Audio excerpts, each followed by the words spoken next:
Elena Marquez placed the brass key to Matteo Vescari's house on the center of his desk at 8:17 the morning after he announced his engagement. She had rehearsed the moment all night. She would be calm. She would be professional. She would thank him for the 7 months of work, explain that Gia no longer needed a private reading tutor every afternoon, and leave before her own feelings humiliated her. Matteo read the single-page resignation once, then again. Outside his study, his 8-year-old daughter was helping Elena's 7-year-old son, Milo, build a cardboard planet for a school project. Their laughter drifted under the door. Inside, Matteo's face became completely still. No, Elena blinked. No, you're not resigning. That wasn't a request. She reached for the key. Matteo got there first. He closed his hand around it, crossed the room, and stopped directly in front of the study door. Elena stared at the man half the city feared.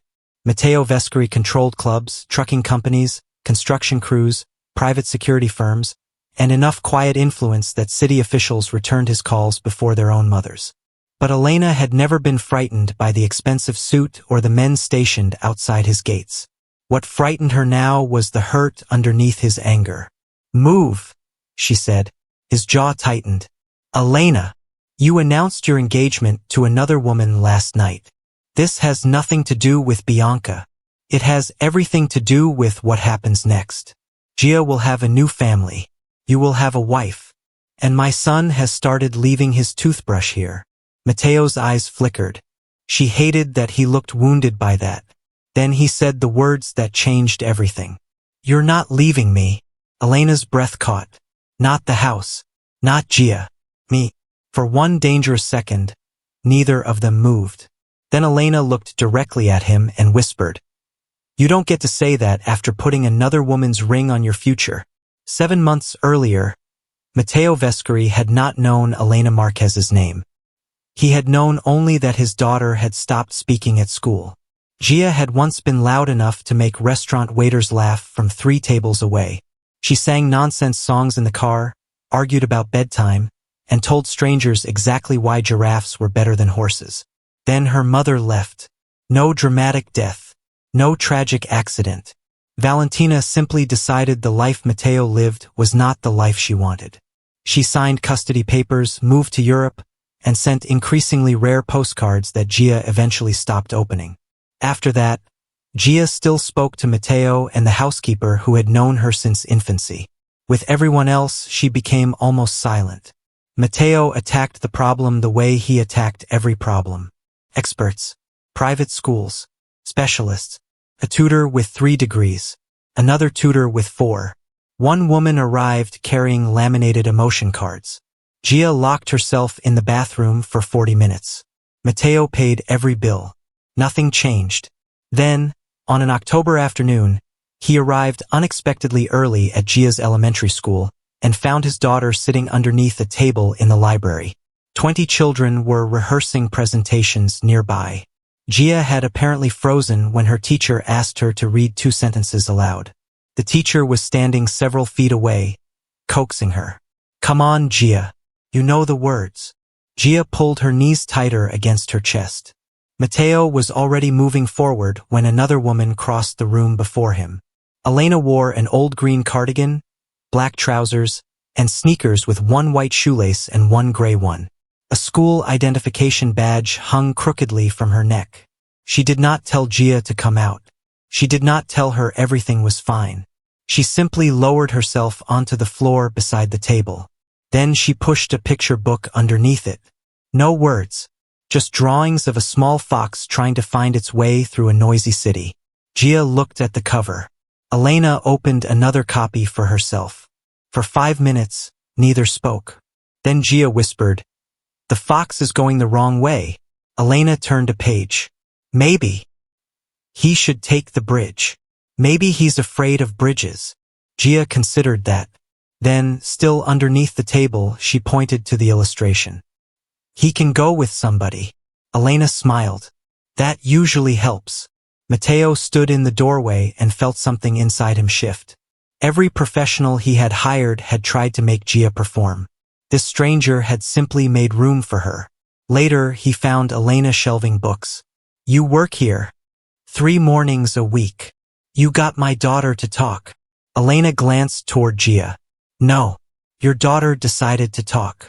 Mateo was not accustomed to being corrected by people wearing mismatched shoelaces. What do you do the other days? Raise my son.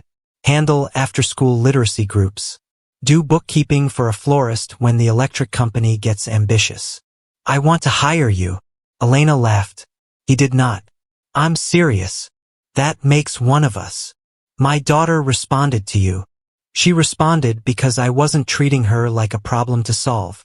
The sentence struck too close to the truth. Mateo's voice cooled instinctively. Name your price. Elena looked at him for a long moment.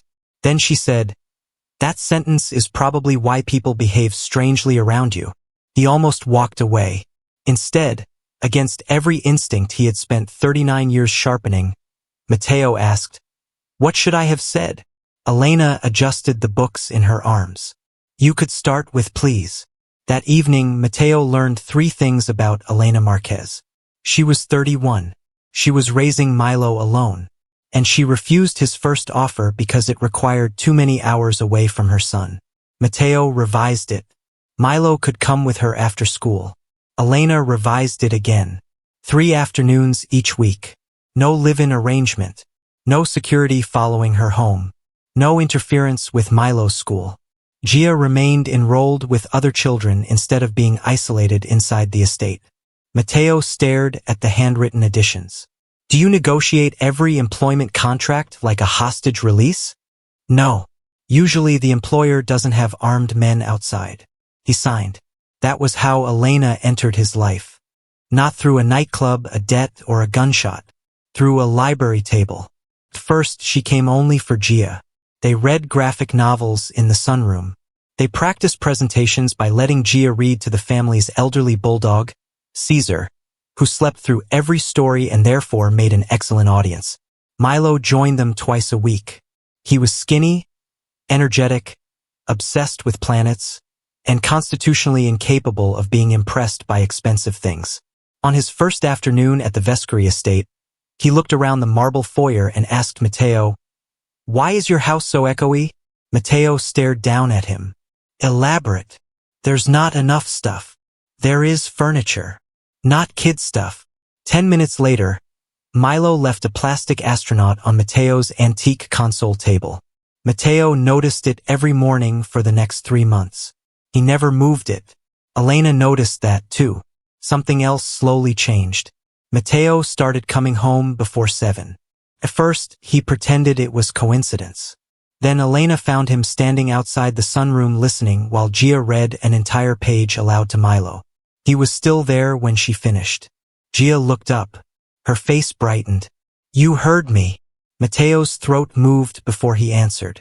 I heard every word. Gia ran into his arms. Elena turned away because the expression on Mateo's face felt too private to witness. Later, after the children were eating grilled cheese in the kitchen, Mateo found Elena washing tomato soup from a pan. You did that. She shook her head. Gia did. You gave her something none of those specialists could. I gave her time. I paid people to give her time. No, you paid them to get results. Mateo leaned against the counter. What's the difference? Elena dried her hands. Results are about you. Time is about her. Nobody spoke to Mateo Vescuri that way. The frightening thing was that he started looking forward to it. He began asking Elena questions he would never ask anyone else. Why did Gia lie about stomachaches before school presentations? Why did she hide postcards from her mother in the bottom drawer? Should he make her answer Valentina's calls? Elena never gave easy answers. One evening, she said, maybe stop asking whether Gia should forgive her mother and ask whether Gia knows she's allowed to be angry. Mateo went quiet. Were you? Elena frowned. Was I what? Angry when your husband left? My husband didn't leave. Mateo waited. Elena put down the folder she had been carrying. Daniel and I separated when Milo was 3. We were better parents apart than we were spouses. He died in a highway accident 18 months later.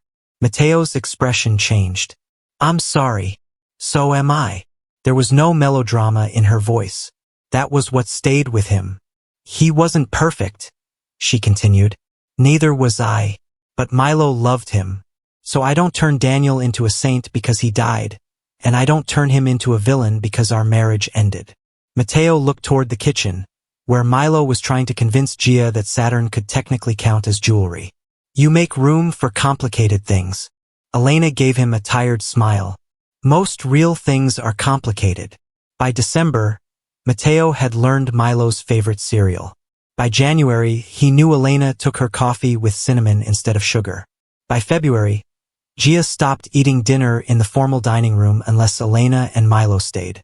And somewhere between a school science project and a Sunday afternoon spent assembling a model solar system, Mateo made the mistake he had always believed intelligent men avoided. He became attached. Not dramatically, not all at once. It happened in small, humiliating ways. He began checking whether Elena's old Honda was in the driveway before entering the house. He learned the sound of her laugh from 2 rooms away. When business meetings ran late, he found himself irritated not because men were wasting his time, but because there might be half a lasagna left in the kitchen and Elena might be gone before he reached it. The first time he entered her world, he understood how dangerous the change had become. Gia had a class family history project due on Monday. Elena was helping both children at her apartment because Mateo's house had lost power after a winter storm knocked down lines near the estate. Mateo arrived carrying 2 battery lanterns and enough takeout to feed 12 people. Elena opened the door and stared at the bags. There are 3 of us. 4. You don't live here. Mateo paused. Milo shouted from inside. He can stay. Elena closed her eyes. Traitor. Her apartment was small. Not sad. Not dirty. Just small. A radiator clicked in the corner. Second-hand books filled mismatched shelves. Milo's paper planets hung from fishing line above the dining table. There were school notices stuck to the refrigerator with alphabet magnets. Mateo looked absurd sitting on a chair barely wide enough for his shoulders while Gia glued photographs to poster board. Milo handed him scissors. Cut these. Mateo glanced at Elena. She shrugged.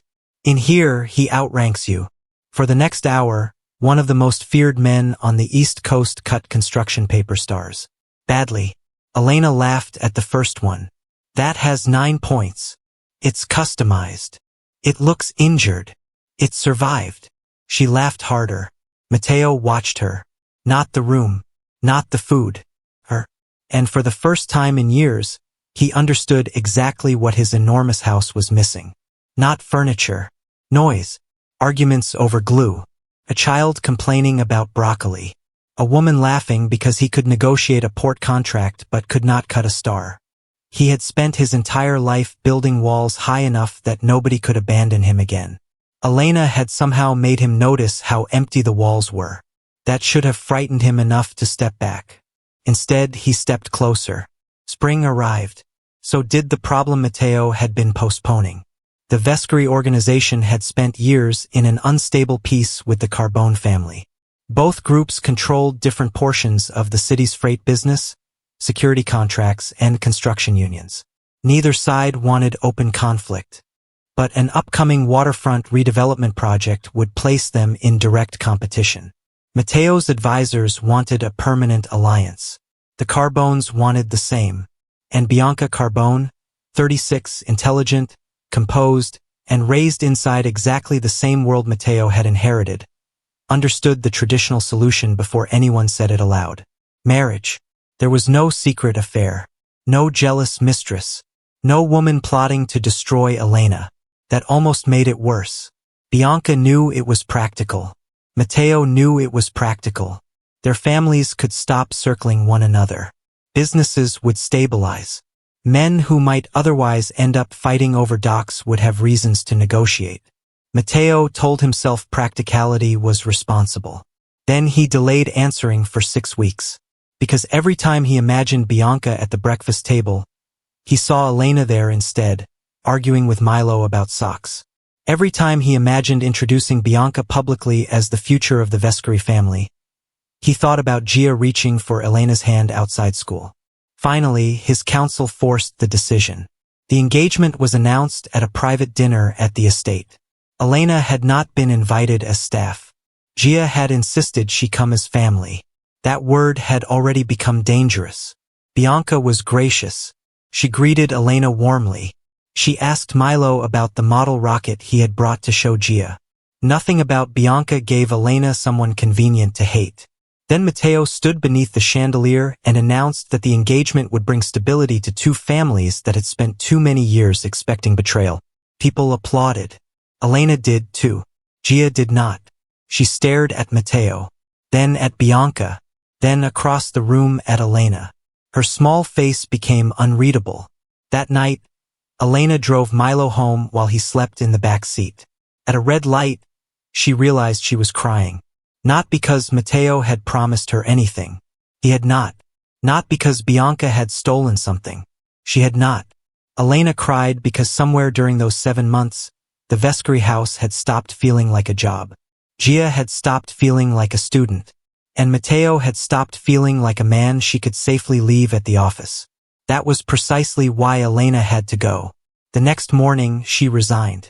Matteo blocked the study door. "You're not leaving me." Elena stared at him. "You're engaged." "I know." "Then move." His hands tightened at his sides. "The engagement is business. That doesn't make it less real." "You think I love Bianca?" "I think it doesn't matter." His face hardened. "It matters to me." "Then you should have figured that out before putting a ring on her hand." He stepped closer. "Elena." "No." Her voice broke, but she continued. "I will not become the quiet woman in the background of your marriage. I won't teach Gia to pretend feelings don't count because adults made a practical arrangement. And I will not let Milo grow up thinking love means accepting whatever little space somebody leaves for you." Matteo flinched. That frightened Elena because she had never seen words physically hurt him before. Then he reached behind himself and turned the lock. Elena's blood went cold. "Open it. I need 5 minutes. You are proving my point." His expression changed. "I'm trying to stop you from making a decision while you're angry." "No. You're trying to stop a decision you don't like." Silence. Elena pointed at the lock. "Open the door, Matteo." For several seconds, he did not move. Then something in his face collapsed.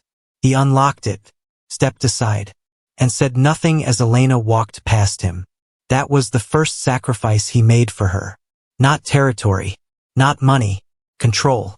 Elena left. Milo cried in the car because he had not been allowed to finish his cardboard planet with Gia. Gia did something worse. She became quiet again. Not completely, but enough that Matteo noticed. He found her sitting on the library floor at home that evening with the same Fox picture book Elena had given her months earlier. Matteo sat beside her. For a while, neither spoke. Finally, Gia asked, "Did Elena leave because you told her she couldn't?" Matteo looked at his daughter. "I told her she couldn't leave." Gia turned a page. "Mom used to say you told everybody what to do." The words hit harder than they should have. "Your mother said many things. Was she wrong?" Matteo had no answer. Gia looked down. "People leave anyway." There it was. The wound he had passed directly to his daughter. Matteo had spent years believing control prevented abandonment. Gia understood something he had never learned. A locked door did not make someone stay. It only changed how they remembered leaving. The next morning Matteo met Bianca privately. She listened while he explained. When he finished, she removed her engagement ring and placed it between them. "I wondered how long it would take." Matteo frowned. "You knew. I knew you looked at Elena during our engagement announcement more often than you looked at me." He looked away. Bianca almost smiled. "Relax. My ego will survive. This alliance matters." "Yes. If we end this, our families lose leverage." "Yes. And your father may consider it an insult." "He will." Matteo studied her. "You're remarkably calm." Bianca's expression became tired. "Because I don't want to marry you either, Matteo." I agreed because women in our families are taught that peace is something we should be willing to wear on our fingers. That sentence stayed with him. 2 days later, leaders from both organizations met at an old private social club downtown. Mateo's advisors expected him to announce a new wedding date. Instead, he placed a revised agreement on the table. The Vescari family would surrender exclusive control of 2 profitable night freight contracts. The Carbones would receive equal oversight on the waterfront redevelopment. Both sides would establish a neutral arbitration board for future disputes. It would cost Mateo millions. It would also remove the political need for a marriage. Bianca's father stared at him. "You would give up that much territory for a woman?" Mateo shook his head. "No." The room went silent. "I'm giving it up because I finally understand that people are not territory." Bianca looked at him. For the first time that afternoon, she smiled. The agreement was signed before midnight. Mateo did not immediately drive to Elena's apartment. Old Mateo would have. He would have arrived with flowers, security, explanations, and the expectation that solving the engagement problem earned him access to her. Instead, he went home. The next morning, Elena received a small package at the school library. Inside was the brass key she had left on Mateo's desk. No diamond, no check, no dramatic letter, only a folded card. "I was wrong to stand in front of the door. I ended the engagement, but I am not sending this key because I expect you to return. It belongs to you because Gia wanted you to have it. If you never use it again, I will understand. If you do, the door will be open. Mateo." Elena read it twice, then a third time. She did not return that day, or the next. Mateo waited. A week passed. Then Gia's school scheduled the presentation she had been preparing for all year. The same girl who once hid beneath a library table was going to stand on a stage and read 6 sentences about the city's bridges. Mateo arrived 30 minutes early. He sat in the second row. One empty seat beside him. He had not reserved it. Had not asked anyone to. He simply left it open. 5 minutes before the presentation, someone sat down. Mateo smelled cinnamon before he turned. "Elena." Milo dropped into the seat beside her carrying a cardboard rocket with one bent fin. Mateo did not speak immediately. Neither did Elena. On stage, Gia stepped toward the microphone. Her hands shook. Her eyes scanned the audience. She found Mateo. Then Elena. Then Milo. Gia took one breath. "The oldest bridge in our city," she began, voice small but clear, "was rebuilt 3 times. Elena's eyes filled. Mateo stared at his daughter as she continued. When Gia finished, the room applauded. She smiled so brightly Mateo felt something inside his chest break open. Afterward, Gia ran toward them. She hugged Elena first, then Milo, then Mateo. "Did you hear every word?" Mateo crouched in front of her. "Every one." Gia grabbed both his hand and Elena's. For once, neither adult pulled away. Later, outside the school, Milo and Gia raced toward the playground. Mateo stood beside Elena under a flowering tree. "I didn't cancel the engagement for you," he said. Elena looked at him. "That is an unusual way to start. I canceled it because it was wrong. Bianca knew that before I did." Elena waited. Mateo continued. "I spent years believing that if I controlled enough variables, nobody I loved could disappear. And all I did was make leaving feel necessary." The honesty in his voice hurt more than arrogance would have. Elena looked toward the children. "I can't give Milo a life where he wonders every week whether someone is going to come after us because of your name. I know.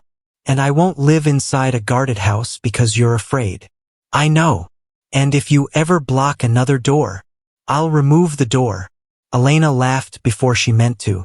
Mateo smiled, changed his entire face. Then he became serious.